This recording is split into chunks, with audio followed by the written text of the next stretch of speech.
Ulam for today, ayan, pritong tambad. At yan ayan.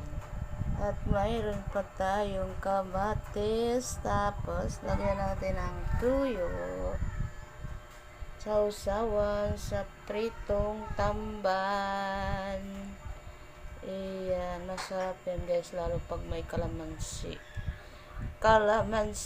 tayo.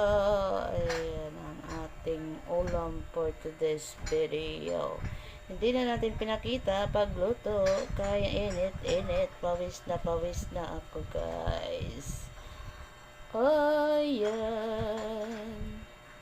pag nagustuhan nyo guys ang ating video, like and comment and share and follow. Thank you for watching.